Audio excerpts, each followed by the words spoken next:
Ruiz was helping to organize it, and he did an interview with him in French because he's from Chad and speaks numerous languages. Good afternoon, everyone. Thank you so very much for joining us here this afternoon, and thank you for being here for a very special afternoon with Carol Off. I am just, you may applaud that.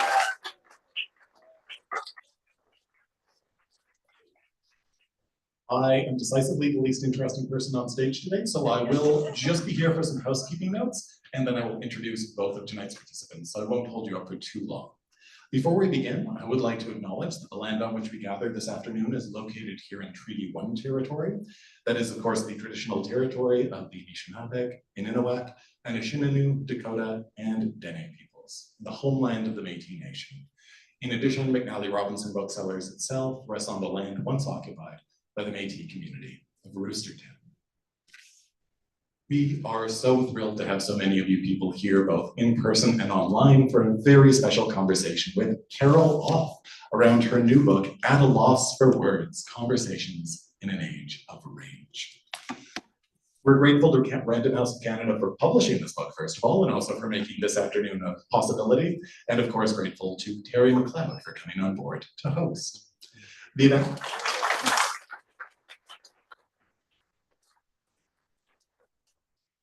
The event will begin with a reading and presentation from Carol, followed by a conversation between Carol and Terry.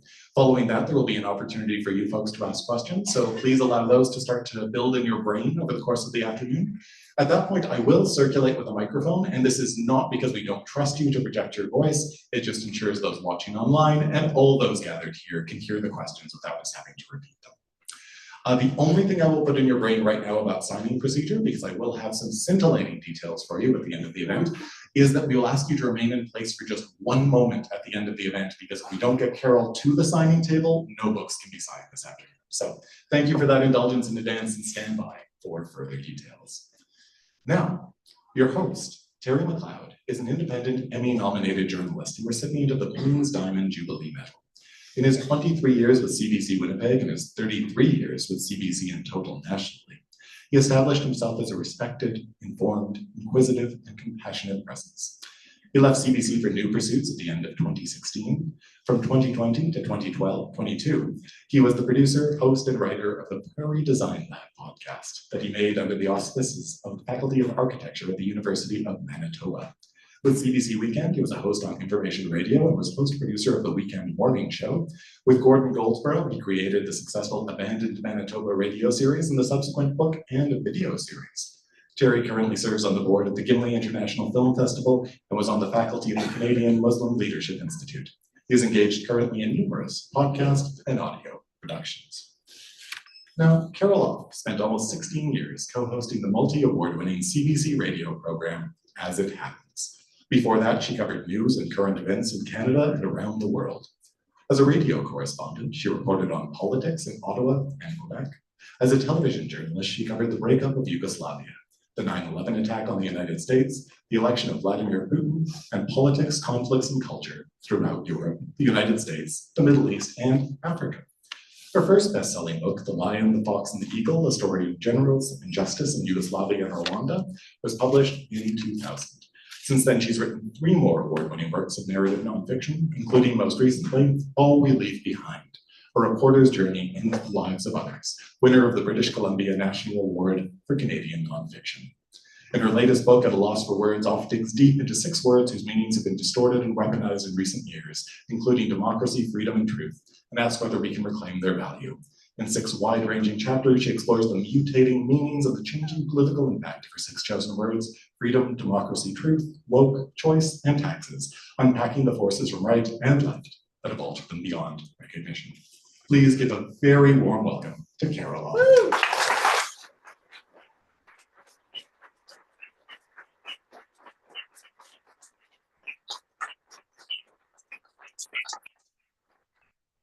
Wow, thank you.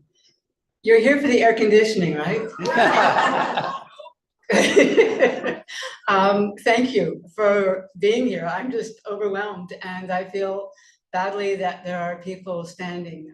So I hope this isn't too painful for you, but I really, truly, I'm grateful for seeing all you here. This, John was mentioning, this book is about these 6 words.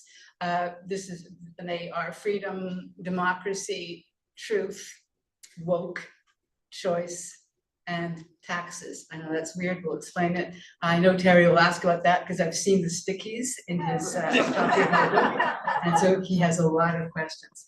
But I want to talk to you, yeah, you see. I want to do some reading from the book, and because I think that you will connect with this. As a journalist, it's difficult and actually verboten to put yourself into a story, to make a story about you. And this book is definitely a work of journalism, but I have put a number of sections in about my family, came from Winnipeg, my connection to the prairies, and to my family, who are really extraordinarily important in my life and influenced my point of view. So I think it's fair to be able to discuss that point of view, since it came from my family and from here. So I want to read a couple of sections that will deal with that, and then maybe you'll get a sense of where I'm coming from. So the first, I'm going to read a bit from I think the most important chapter right now, which is truth, which is, we're dealing with that with great pain as we watch the distortion of truth going on, principally in the United States, but definitely happening in politics here in Canada. So I'm going to read you a bit of this, and it's a personal story about my father, who was born and raised here. My father was always trying to sort out the facts of complicated issues in order to establish what was true.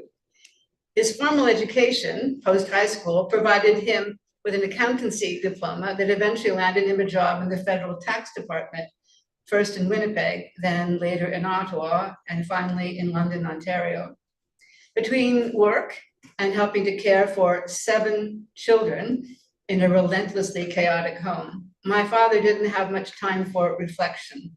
He read bits and bobs of serendipitously discovered material, features in magazines that came with the newspaper, books that he found on sale, publications he would locate at the library when he wasn't helping us in the children's section, or finding detective thrillers to share with my mother. But it was all hit and miss, and he had so many questions. The font of wisdom in our house in London was a bookshelf in the TV room. The television set was really the focal point of this faux wood paneled haven, but stashed behind the perpetually opened ironing board and a worn floral chair was the family library, a set of encyclopedias held pride of place, lined up in a single row, their pale gold bindings hinting at the knowledge within. At the top of each spine was a scarlet red banner that read, Funk and Wagnall's Standard Reference Encyclopedia, and a black tab with the alphabetical range of the volume and number from the series, 25 and 0. The rest of the book collection was eclectic. It included a giant green-covered atlas of the world that slowly fell apart from use, Pierre Berton's The Last Spike, and Winston Churchill's Their Finest Hour. Some volumes probably belonged to my mother, a collection of issues of Reader's Digest, the Mennonite Cookbook, Food That Really Schmecks. Manuals, you know that one, don't you? Yes. Manuals on improving your bridge score. But among the books on the shelves were a few curiosities curated by my father's sporadic encounters with literature. An anthology of the lives of folks was placed, probably by accident, next to some books about communism. The Ascent of Man, Tracing Evolution, shared shelf space with the Bible. I have no idea how we came to acquire any of these works, except for the encyclopedias. My father purchased the entire set, volume by volume, at the grocery store, buying into a supermarket campaign that offered texts each week for 99 cents.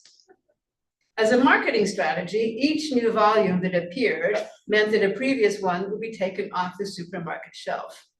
A family that failed to shop for food on any given week risked missing out on an edition and then having an incomplete set.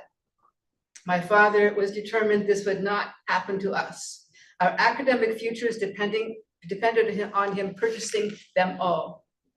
Other students might fail to know Shakespeare's date of birth or the history of Colombia because their moms and dads have gone elsewhere for groceries, but never us.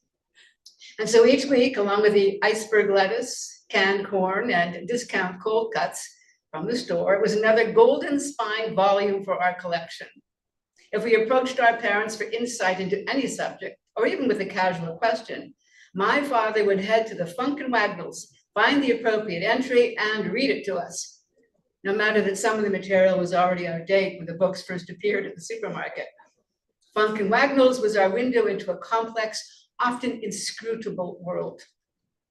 As his well-educated children set off one by one into their adult lives, my father had more time to read, especially after retirement. He always had a stack of books by his chair in the living room, along with the murder mysteries that he and my mother both liked. When I returned home for weekends, he would corner me for conversations that would go late into the night.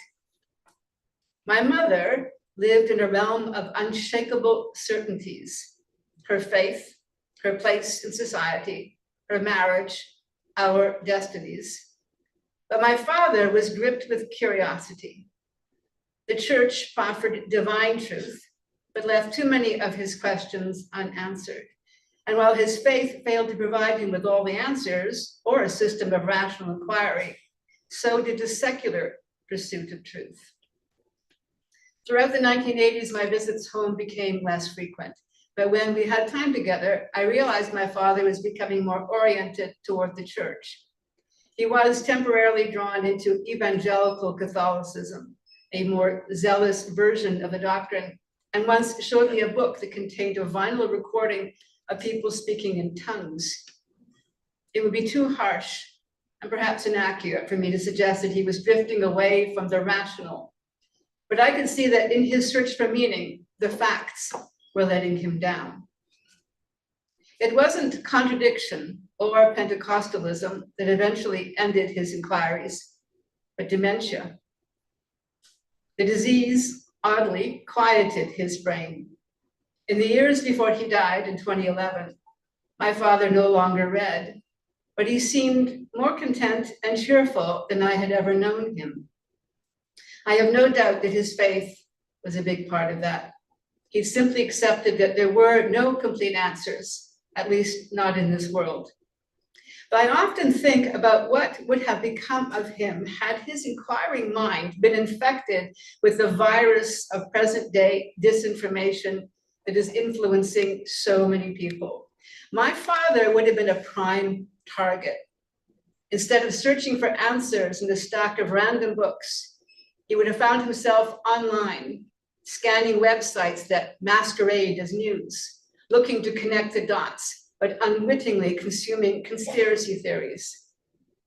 What would have become of his quest in an era where truth is so perverted, it's beyond recognition as being truth? Perhaps the church would have been his salvation. Some good clergy do attempt to guide their flocks away from secular falsehoods. And his kids could have warned him of the dangers.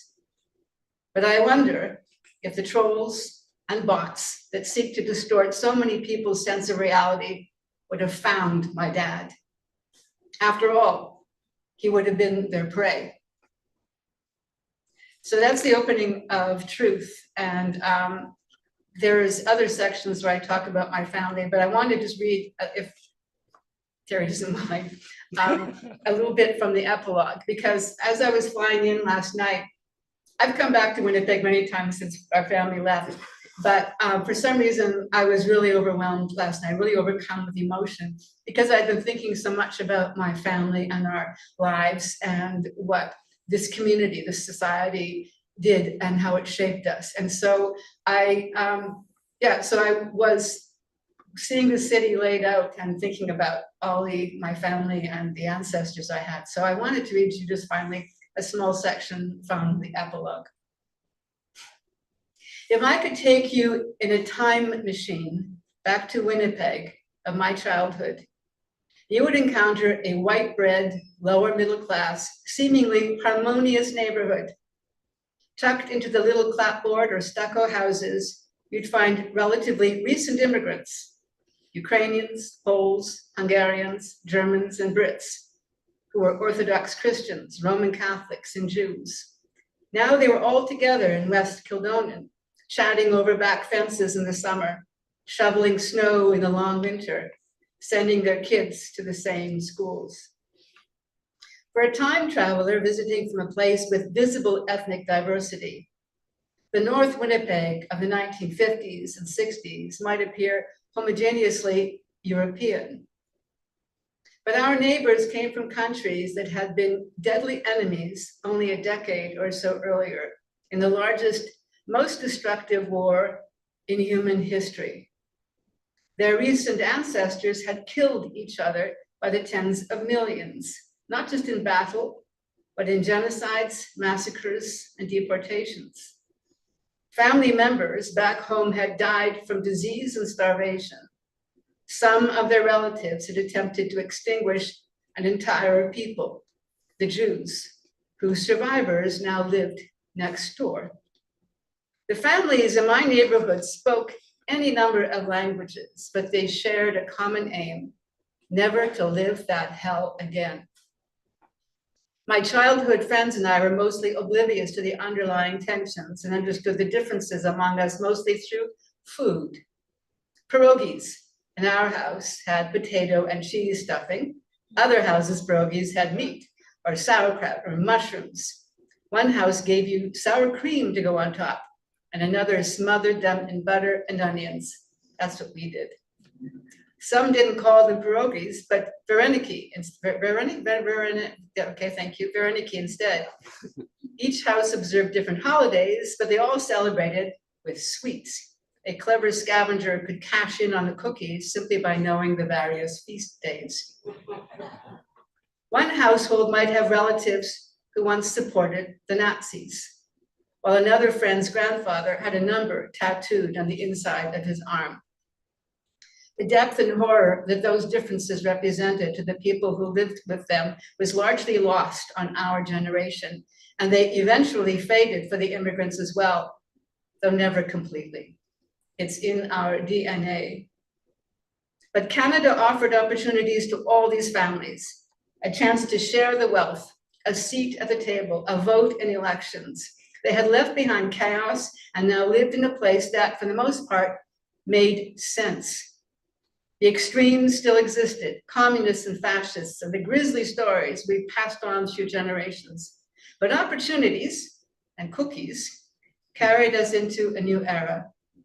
Over the years, the differences continued to diminish, and the middle class grew, stability building on a general sense of security.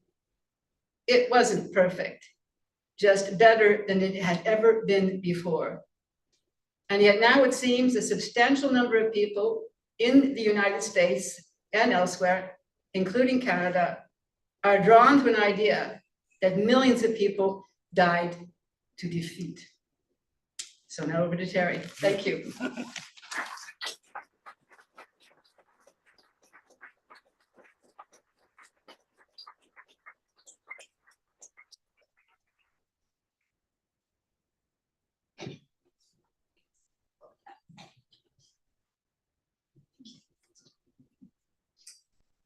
Carol, there's a certain irony in the title of the book, in that you are certainly not at a loss for words.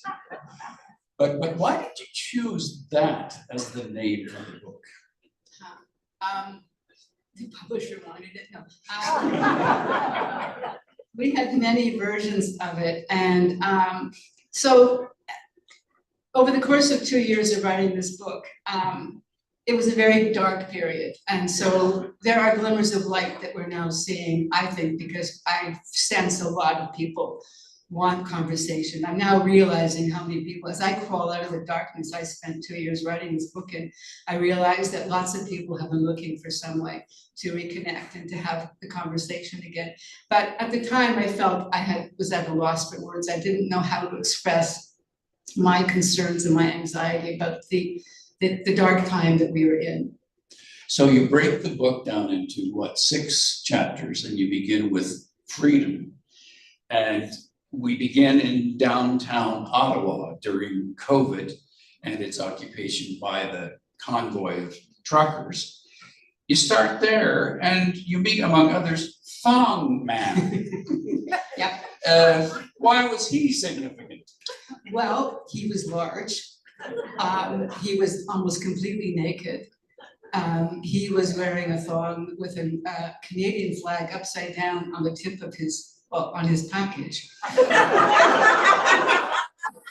He was wearing heart-shaped glasses and carrying a large sign that said "Freedom for Canada," and he was part of a movement to seek freedom that I didn't quite understand, so I went to talk to Thong Man. And Well, I obviously asked him what he thought.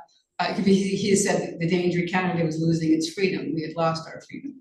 And I wanted to know what was his definition of freedom.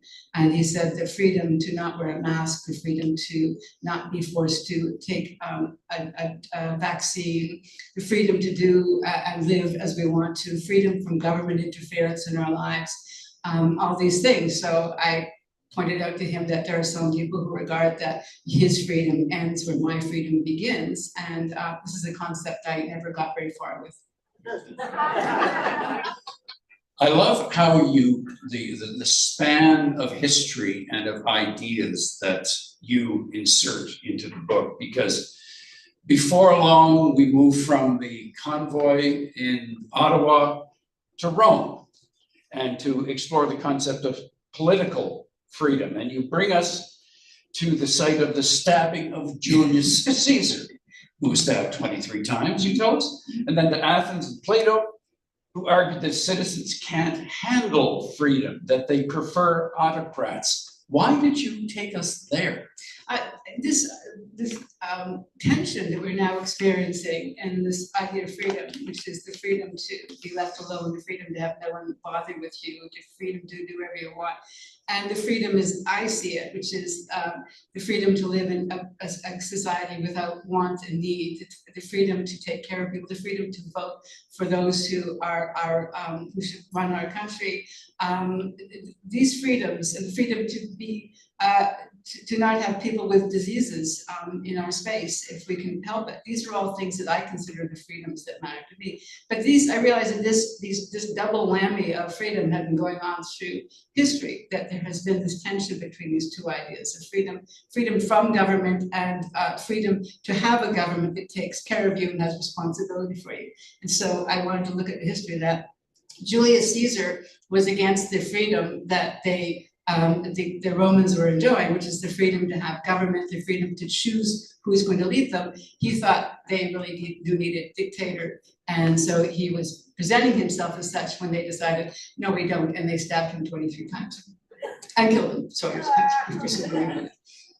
Now, you also introduce us to the philosopher John Locke, born 1632, father of modern day liberalism, who was a person who had a huge effect on the founding of the United States through the Declaration of Independence. How did he affect that?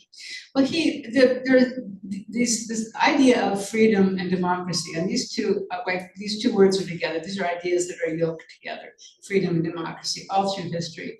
And the American Revolution was inspired by John Locke, who was very much for this idea of democracy and freedom, and that we shouldn't be run by kings and dictators and despots, but we should be run by the people, for the people. And so he wrote basically the language that ended up in the American preamble of the Constitution, which was, as I discuss in the book, purely aspirational.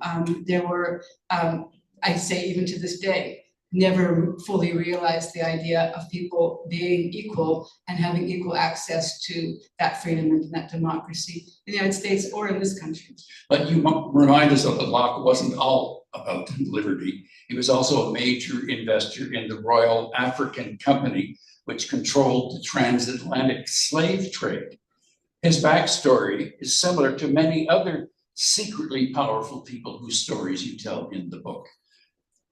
Yeah, this was a fact of American history, is that the people who were the strongest advocates for freedom and liberty and equality and all the things that Americans value, these were things that were extended only to a limited group of people. This is exactly what happened in Rome. Really, reason why people, when Rome was becoming a republic and not a democracy anymore, people for the most part said, well, whatever. We never profited from it. The vast majority of people didn't have access to that franchise. And we see all through the United States, through its history, is this effort, which is again returning with Donald Trump and J.D. Vance, to limit the numbers of people who get to participate in that freedom and democracy, who limit numbers of people who are regarded as equal, and to turn back the clock on that. So this has been a struggle within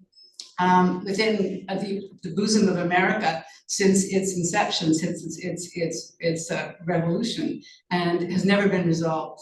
That's what I read about in the book. Let's turn now to chapter 2, which you titled Democracy. And you expressed great concern about the possible decline of democracy. You cite 13 books on the subject. And now I was lucky enough a couple of years ago to have read Anne Applebaum's brilliant book, The Twilight of Democracy. Many of us recall the march in Charlottesville, Virginia, organized by right-wing extremists and white nationalists chanting, "Jews will not replace us." And then last week, Trump, in his debate with Kamala Harris, expressed his admiration for a strong man in politics, Viktor Orban, president of the illiberal democracy of Hungary. What's illiberal democracy? It's code. Like much of what I write about in this book is to show people what words are code. And so Viktor Orban, Prime Minister of Hungary, he says he lives in an illiberal democracy. He's great. He's a dictator. He's an autocrat. And he is the role model for Donald Trump. And if you have any doubt about that, Donald Trump, of all the world dictators he could mention in the debate, spent about a full minute talking about his admiration for Viktor Orban in the debate. I think most people had no idea what he was talking about, but I did, because, and you will when you read the book, because of his influence. And so democracy, when I started to write the book, was really the inspiration for when I first launched into it, because I had this sense that people, not just in the United States, but in Canada and around the world, were giving up on this idea of democracy. It was some sort of a dated idea. It wasn't benefiting them, or for many people, it was benefiting the wrong people. The wrong types of people were getting to have access to the same rights as I had. And so we saw this development, this anti-democratic movement that was taking the world, that we saw it in whether it was Brazil or India, or in Hungary, and well, now it's in France or whatever, and seeing it also in the United States, and I worried it was coming to Canada.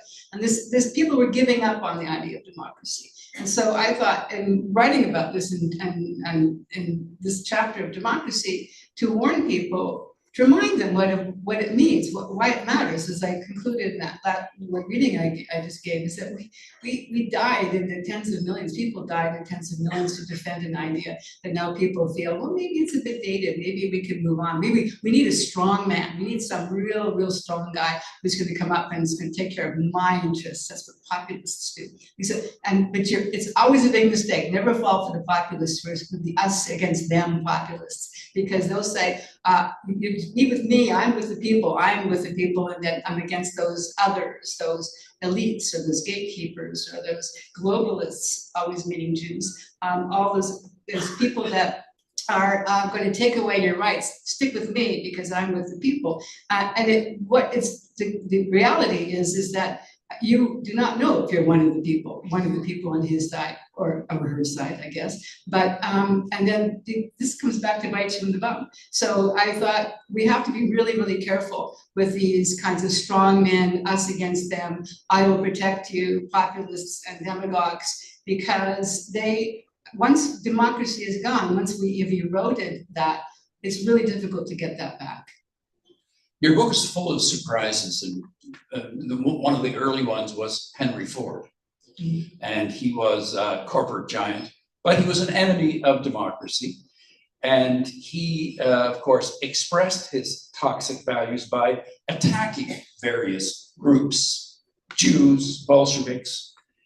Did Hitler, in fact, write glowingly about Henry Ford in Mein Kampf?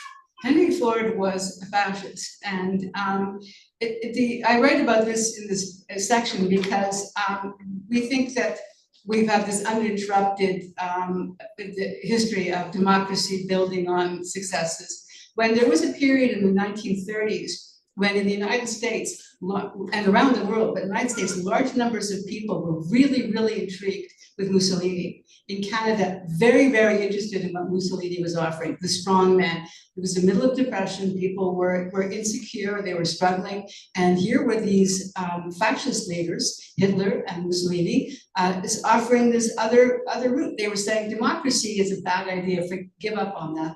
And people were picking up on that, including, and Henry Ford was one of the leaders, along with other very high-profile people. And it led to the most extraordinary thing, which was a rally in New York, 20,000 people in the gardens, all of them with Nazi salutes and supporting Hitler. And we forget that how close the United States came to actually succumbing to the forces of fascism that were sweeping through Europe at that very same time. And Hitler kept a photo portrait of Ford on his desk. Yeah, that's right. Gosh. Now, these kinds of ideas were spread by Canadian pastor Charles Coughlin, starting out in Hamilton and becoming a big figure in the United States in radio and such, and by the world famous aviator, much admired by some people, Charles Lindbergh, but not really. Well, Lindbergh was the star attraction at that rally, that 20,000 Nazis in downtown New York, which was when Charles Coughlin helped us, listened to on the radio by tens of millions of other people in the United States and Canada who were completely mesmerized by this idea. And Lindbergh, the aviator, he was a very, very good friend of Hitler's, and he was up on stage. A very good friend of Yes, Hitler's? they spent a lot of time well, he was in Berlin for some time to the 30s with Hitler and came back, and a celebrated figure.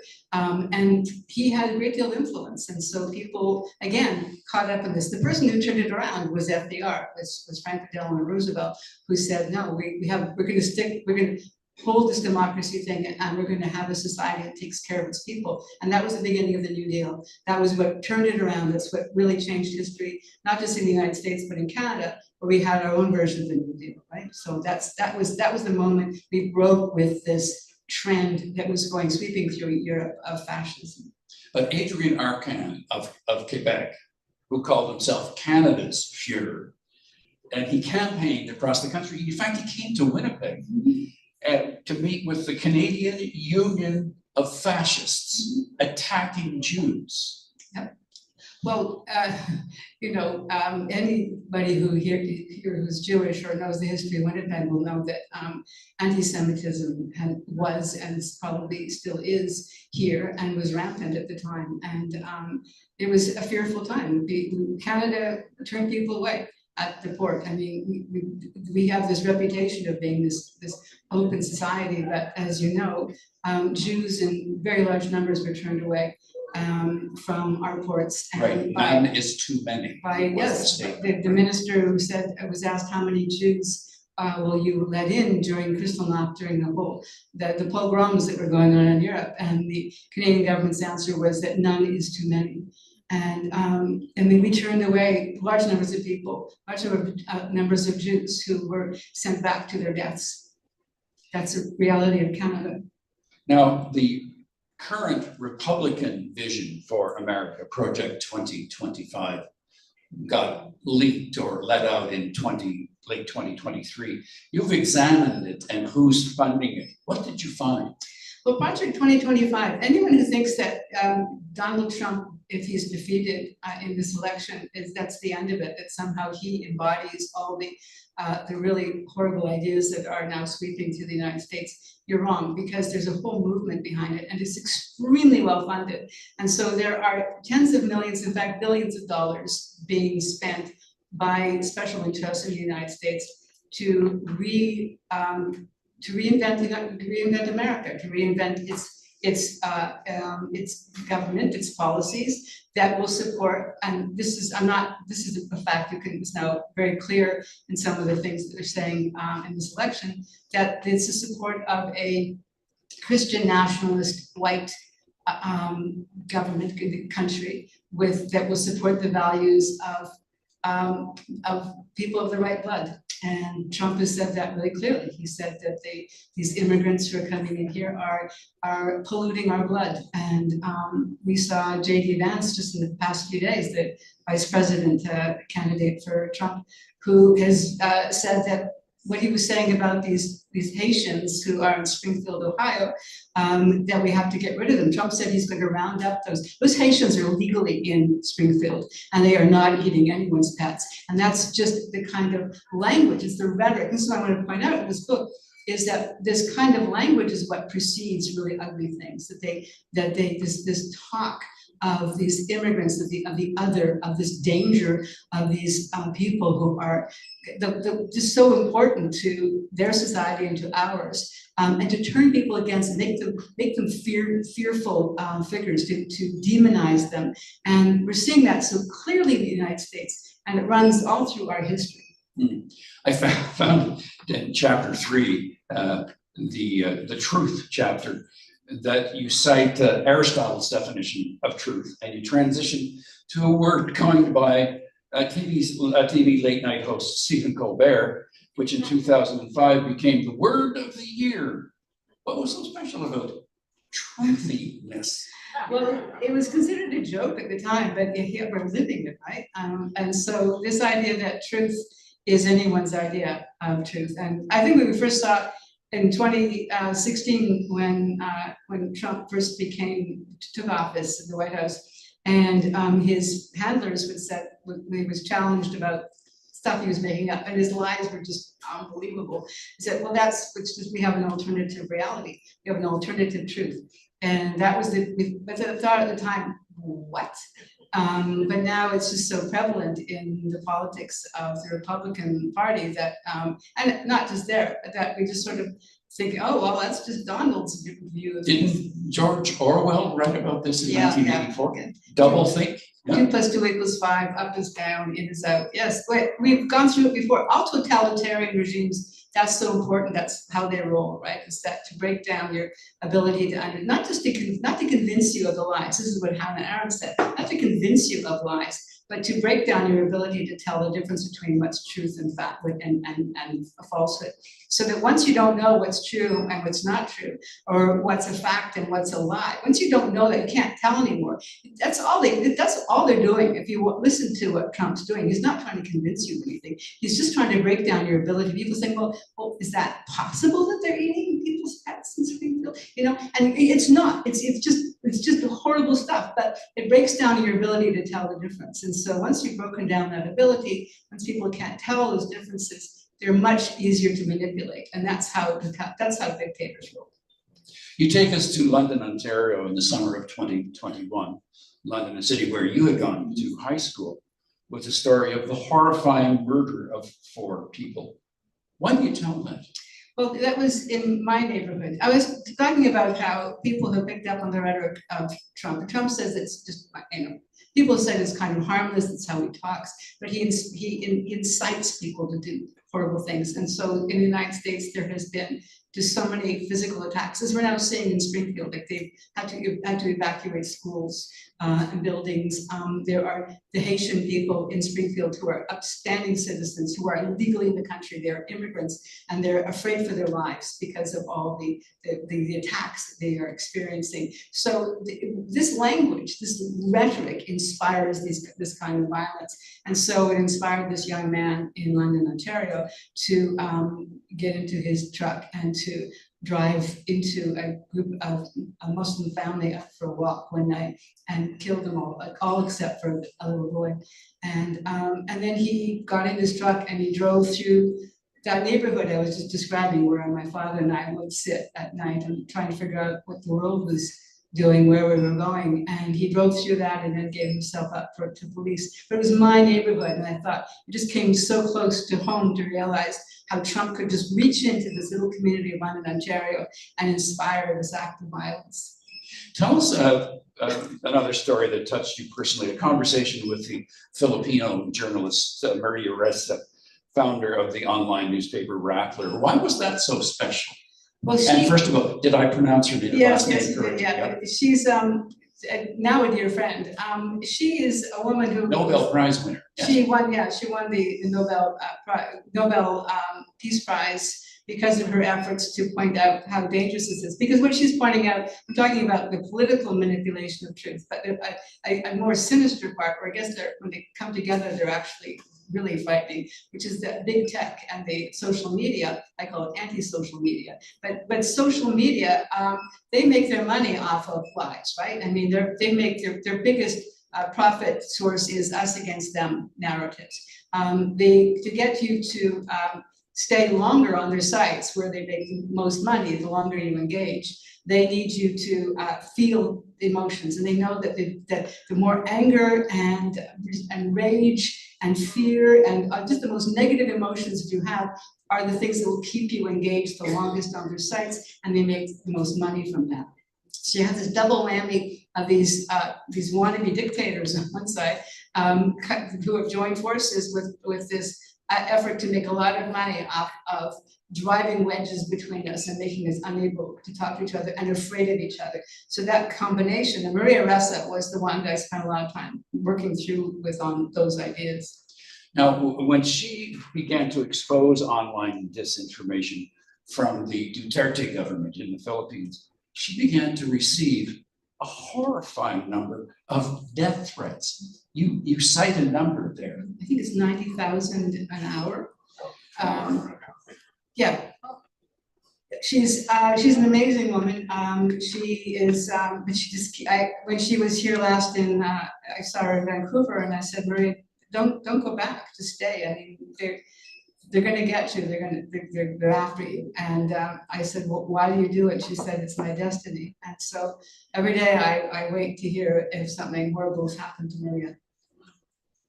You comment on Elon Musk's buying Twitter/X. What do you see as troublesome about his control of that? When I wrote about Elon Musk in this book, I was too soft on him because now I'm realizing what a threat that man poses. I mean, he's a real evil dude. But it's interesting again, the whole book, all these things that are really frightening, the most important part of it is to understand the people behind it who are making money, people behind it who are actually profiting from this, because it's always the case. The same in Hitler's Germany, there was people in the background who were making a lot of money off of Nazism.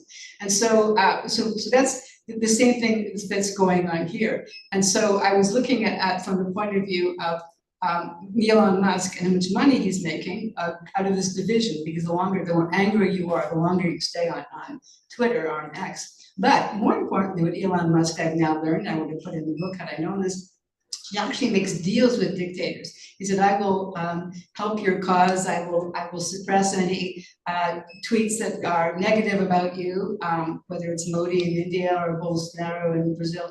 I'll eliminate those, and I will generate positive things about you by the tens of millions. I will help you in your campaign. But in exchange, he goes to Argentina and he says, I'll make you like the dictator, but I want your lithium. I need those rare minerals from my e-cars. He goes to India and he says, I will help you, Prime Minister Modi, but I want access to your market from my Teslas. And so he's always making money whenever he does that. We're manipulated by a guy who's just in it for money. And he's now in a special relationship with Donald Trump.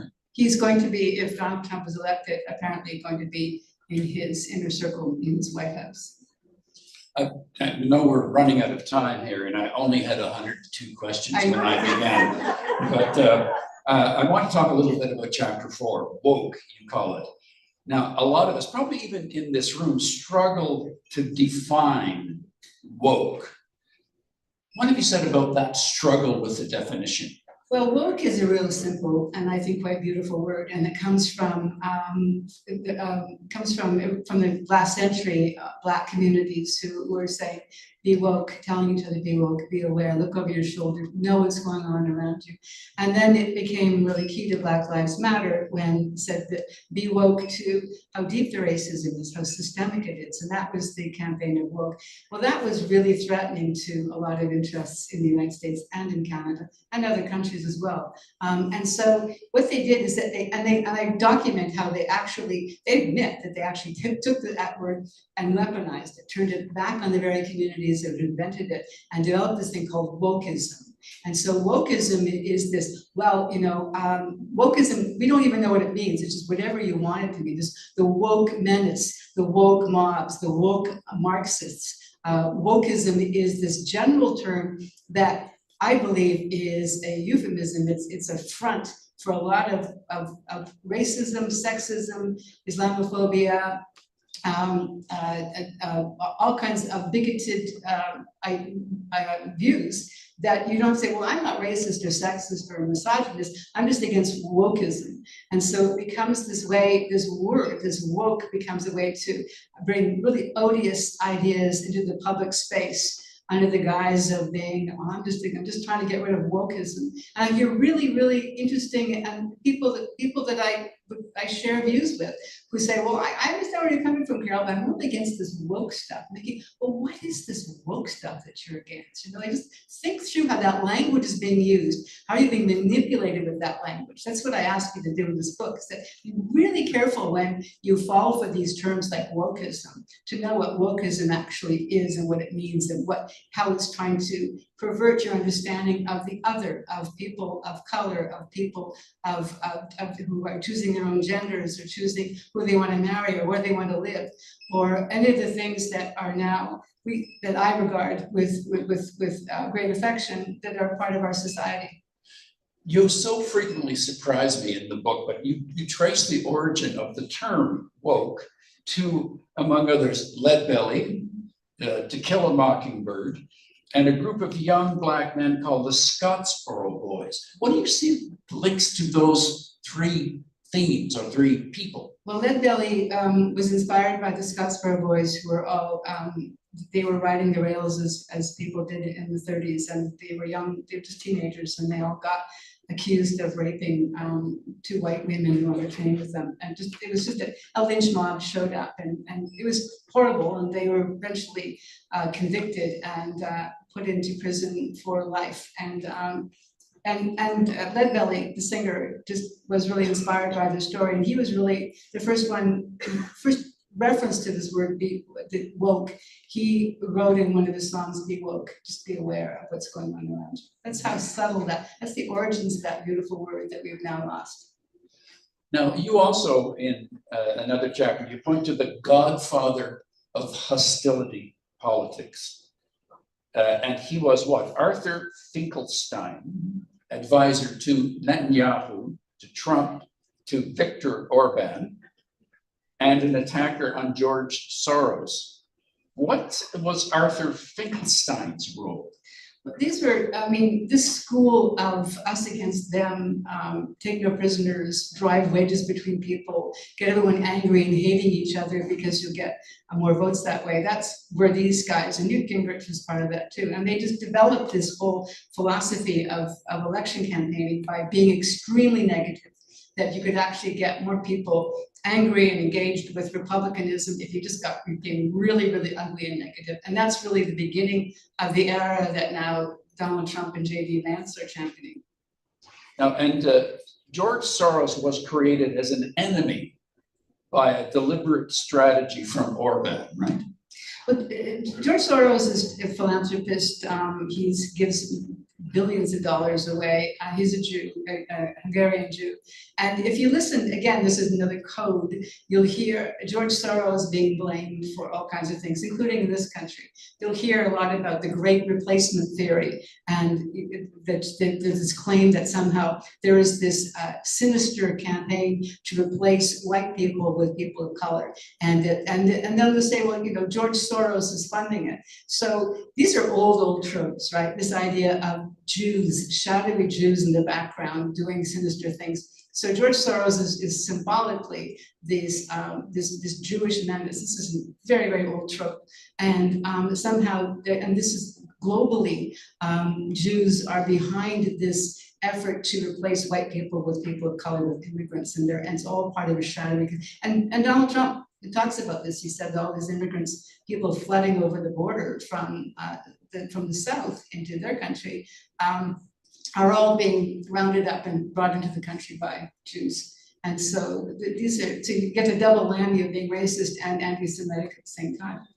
And Soros has been issued death threats. In fact, there was a bomb material delivered to his house in upstate New York and Hillary Clinton's home because Soros helped her to fund her campaign.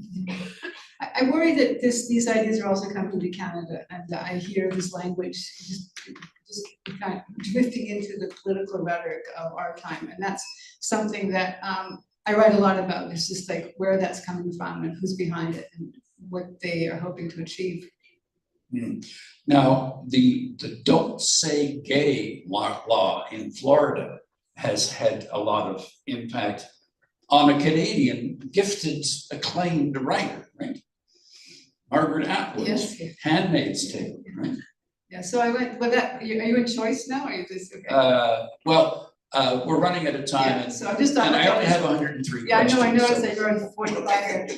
So choice is one of the chapters. I think I forgot to mention that. And again, this is something that what really amazes me about the past couple of months is that just at the time when I thought things were so dark, when I thought we are moving into this anti-democratic, this selfish, nasty time where Republicans who say that they're for freedom are actually trying to take people's rights away, like the right to, like with book bans and taking over schools and saying what gender you can be and who you can marry, and most importantly, take away the reproductive rights of women. These things are so massive, and Republicans are taking this freedoms away. And then this incredible woman, this is my darkest moment, just as this book was coming out, Kamala Harris walks on stage and says, we're taking this back. We're taking this idea of freedom back. We're going to take all of these things, these ideas of taking care of people, the freedom to send your kids to school without them being shot, the freedom to choose when, the timing and the spacing of your children, and not have the government in the doctor's office with you, the freedom from want, freedom from need, which is what the New Deal offered. All these things are now coming back into the public sphere at a time when I thought they were lost. And so when I saw how people reacted in that country by the tens of millions, just spontaneously, yes, I thought, and as I'm on this tour, I'm hearing a lot of that energy coming from people that they want to recover. There are many things I've said today you might not or probably don't agree with, and that's exactly fine. And we have to be able to have these conversations. There are things that I've said you don't agree with, things that you will say I don't agree with. Let's talk about that. Let's recover this. Let's take back the night here, and start saying that we're going to build bridges. We're not going to allow these wedge drivers to run our lives anymore, because there's no good can come of it. And I'm suspicious of their motives. I think things have turned. I think that those populists and demagogues who are still trying to make us hate other people are losing. I think that's changing. I think because too many of us want to get back to a time when we actually work out our problems, and we know we have huge problems to work out, and that we're not being served by the people at the top who are just creating fights and anger and turning us off, and I think quite deliberately at times, turning us off the whole idea of being part of the society. You spoke to, what was his name, Stephen Pelosi, a businessman. You were talking about how the economy's doing, how we're doing. And his reply to you was, We're toast. we're toast. He was the ninth governor of the Bank of Canada. He said we're toast. What he meant by that is that these divisions between rich and poor in this country are growing at a faster rate than they ever had in our history. And this is really dangerous because in the United States, it's just so out of whack, right? I mean, you have people that have so much money that they're going to outer space for fun, and then people who can't afford healthcare. I mean, this extreme of wealth and poverty in the United States is just, it's obscene, and it didn't exist. This is why I valued so much the society that I grew up with in Canada, Winnipeg, is that we value the idea that you take from the rich and give to the poor to some extent. You have a redistribution of wealth so that we can all get a little bit of the goodness, right? And we can live more harmoniously that way.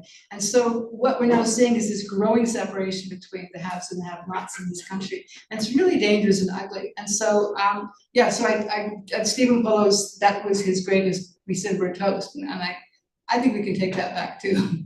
You end the book with a quote from Oliver Wendell Holmes. Taxes are the price we pay for civilization.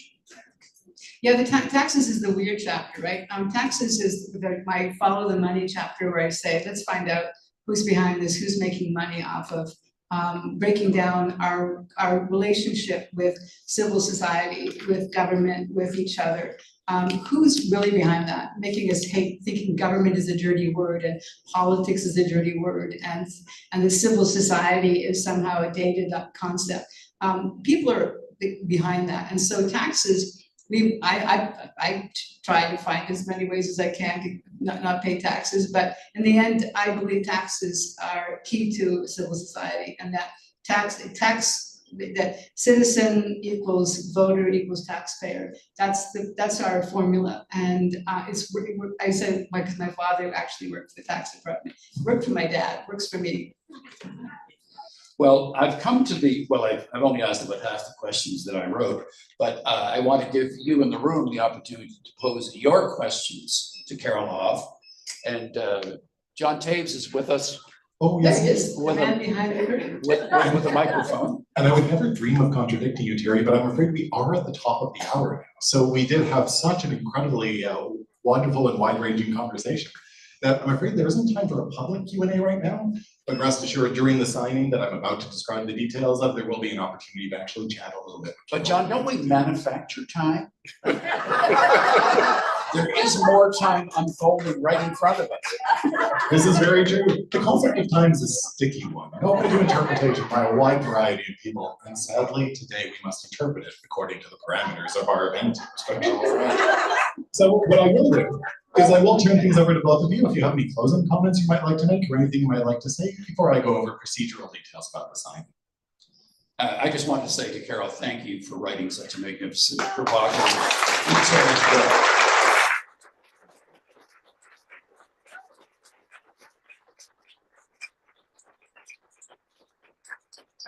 Knowing that times like yours are present in the country and back home in this community, welcome home, by the way, that we're pretty thrilled by that. We are, I don't know about you, but I'm a little anxious about Pierre Poilievre's threat to shut down the CPC. That to me, now maybe it's selfish, I'm retired from there, I had a great career, and you did too. But let's not go there. Right. What are your final thoughts? Well, the issue of, again, populism is demagoguery always looks to shut down media because you shouldn't have any independent sources of information because it's easier to manipulate you. So always be wary of that. Like you may have a problem with the media. I do. I think right now a lot of the media is failing us. I think the CBC is struggling. Lots of them are, but let's not give up on them. Right? There's tremendous value in having that knowledge and community. And so what happens is that you are, Pierre Poilievre has said this, that we don't need to have all these this media because the social media is doing the job for us.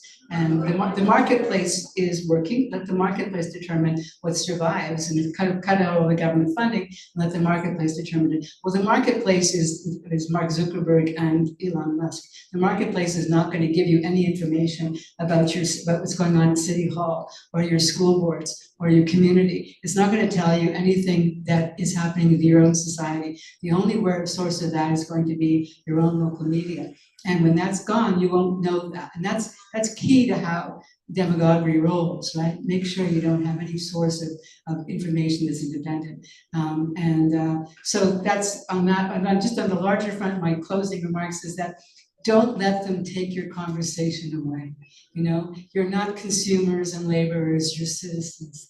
We're going to talk to each other. And I'm thinking the big guys on top, and I'm not just Poilievre, I think that the Liberals have clearly failed us too. And I know you got this NDP election, and you know, we're looking to these people for some leadership. Put your head above the parapet, have a vision about where we can go in this country. Because I'm hearing it at the grassroots level that people are taking back the conversation, are trying to talk to each other, are trying to build bridges. I'm not hearing it up here at the macro level. And so we start to demand of these people to start considering how we need to be resolving our problems, getting together, having conversations together, which is in this age of rage, absolutely necessary. And thank you so much for being here. Woo!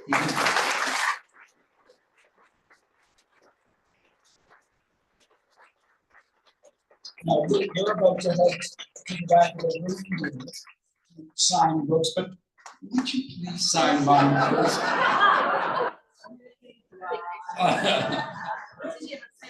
It's got my name on it too, oddly enough. Yeah, I don't know how that happened. So in just a moment, Carol will be wandering down over to the signing table with my colleague, who will get her situated properly there. We ask you all to remain seated for just one moment as we want to ensure that Carol can get to the signing table before the signing actually begins. Just to give you a sense of some of the details around the signing, so there will be somebody situated there if you would like a picture while you're getting your book signed. Just have your camera out and ready to go, and be aware of the sheer number of people in line. So it won't necessarily be a post photograph, but it will be a photograph that we can take. Just to ensure any difficulties with technology, do have your camera out and ready to go, so we don't have to figure it out. There are also books at the signing table. There are also books at the central cash desk, so please do avail yourself of one. Feel free to have a copy of the book signed before you pay for it. Just please do pay for the book. We very much appreciate it as a bookstore. Other than that, we know that you've all been so incredibly patient and kind throughout. If you do have mobility issues or are unable to stand in the signing line, please just flag down myself or a colleague, and we'll beg the indulgence of everyone else that we will just expedite those folks to the front of the line to ensure that they can be on their way that much faster. We're so very grateful that you could all join us here, both in person and electronically. I would ask you to give 2 more rounds of applause. The first is for our host, Terry MacLeod.